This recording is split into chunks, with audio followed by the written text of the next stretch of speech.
Today we're sitting here in Hamburg at the Hayek Tage. Professor Weede is not only a profound expert in Austrian economics and Hayek, but he has been working internationally on global issues, especially in China. One of my interests is the rise and decline of civilizations.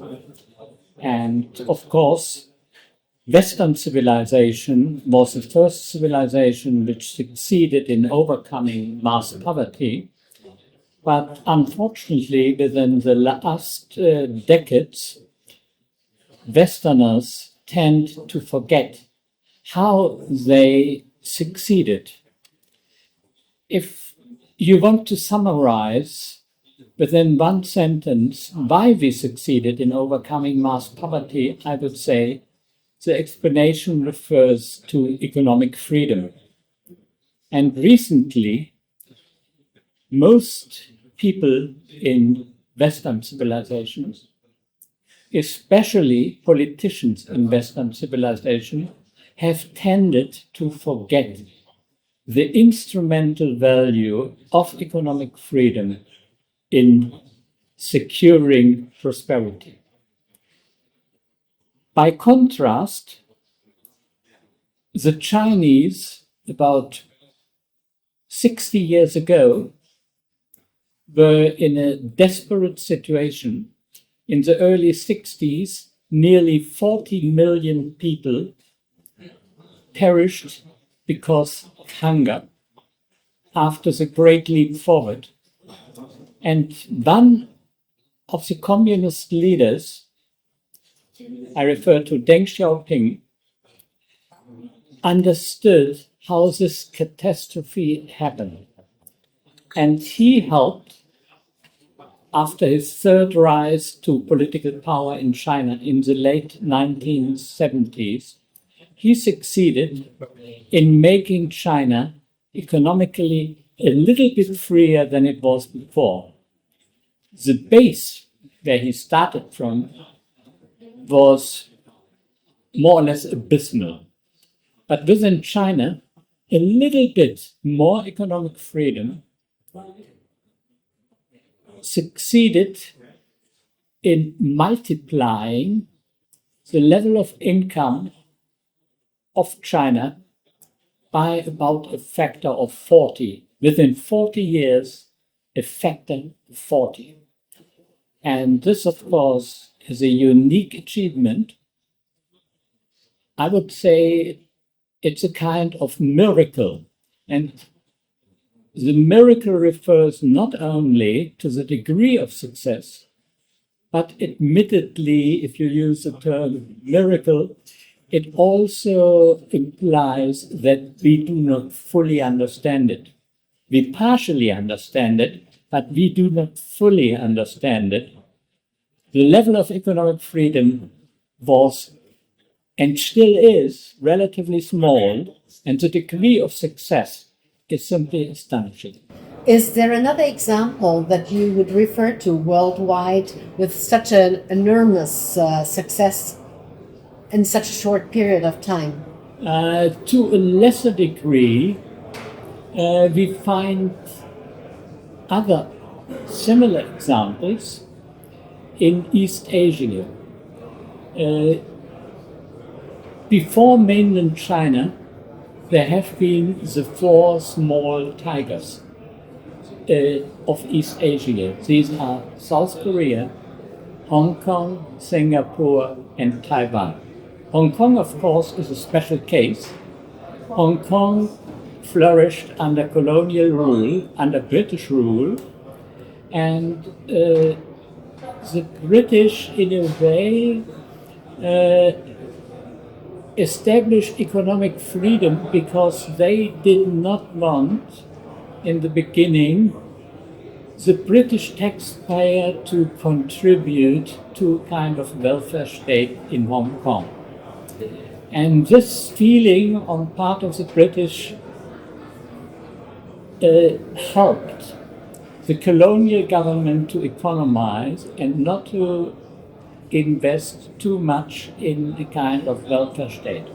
So the Chinese had no choice but to work very hard, and they succeeded. But the British contributed the rule of law, safe property rights, safe contracts, and so Hong Kong in a way is not a miracle. Economic freedom, safe property rights, the rule of law, low taxes, that packaged together, I think, fully explains it. Yeah, you have a question. Yeah, well, when I suggest that Singapore, in addition to that, also implied little regulation, Yeah. as few as possible, in order to get economic freedom. Barbara, that's true, but your point is true not only for Singapore, it's of course true for Hong Kong too. And little regulation in a way is also true for the two other cases, that is for Taiwan and South Korea. But that refers to the role of law in Confucian civilization, that is in China and neighboring countries, whereas in the West, the rule of law is an ideal. We try to achieve it, and occasionally we succeed.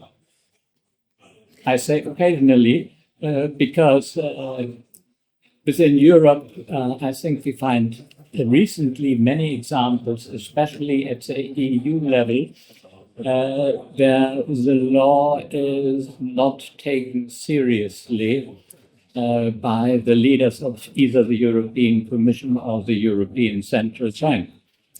But at least the rule of law within Western civilization is an undisputed ideal. Within Confucian civilization, they don't really believe that predictable law is so helpful. In a way, they think what is most important is virtue. We in the West think virtue is an invitation to hypocrisy. Everyone can easily claim it. And I'm a Westerner, and I feel that it frequently is, and that, I find it hard to believe in virtue, but they do. And the second factor, which is very important in Confucian civilization, is they believe in wisdom. And wisdom is not the same thing as science, but it's closely related to it.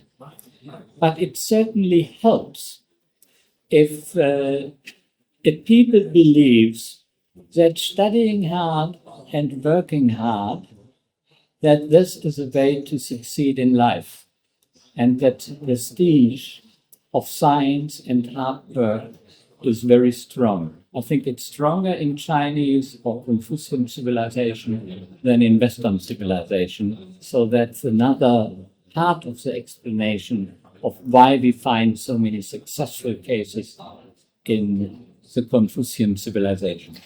May I add another question with regards especially to Singapore and Lee Kuan Yew, what he did more than 15 years ago. He also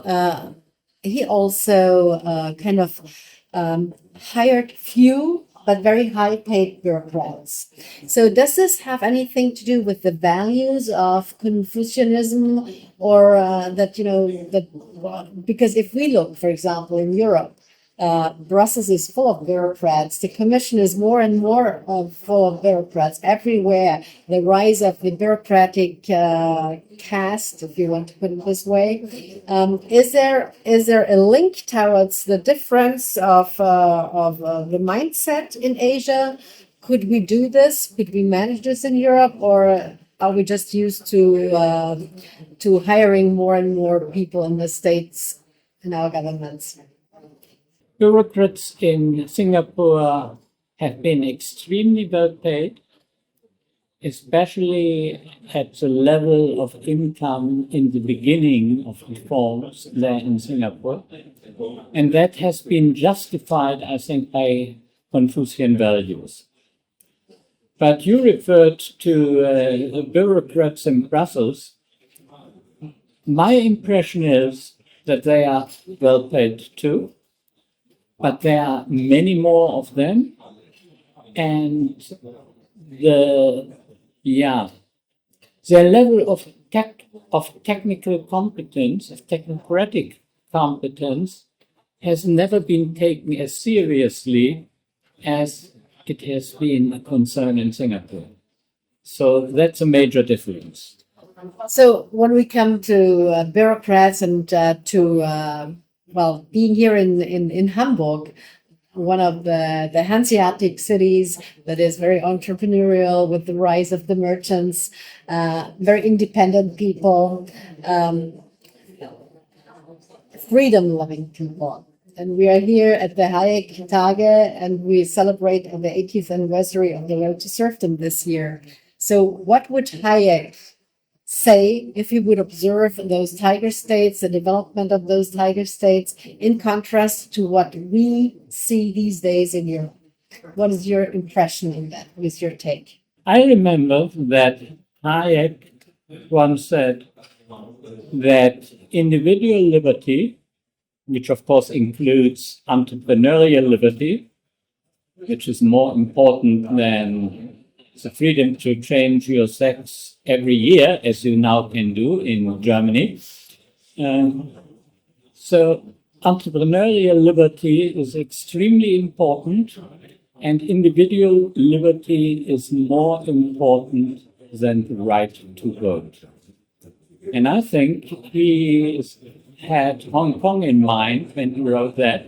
Hong Kong then, in those days, was still a colony. Colony, yes. And since it was a colony, I mean, there were some advisory bodies, but their power was, they were not terribly important. Of course, it was still a little bit more important than they are now under Communist Party rule. But I think we should admit that what really counts in human life is individual liberty, and liberty is under attack under all kinds of political systems, unfortunately, democracy included. None of us can be sure that you are always a member of the majority, especially if you happen to think on your own.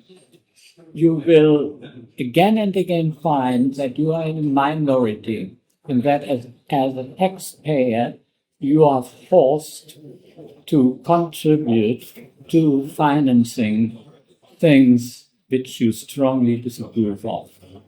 So the most important thing is that the state does not do too much, because if it does too much, as most welfare states tend to do, if they are too productive in establishing laws and regulations, then the amount of freedom shrinks and shrinks and shrinks.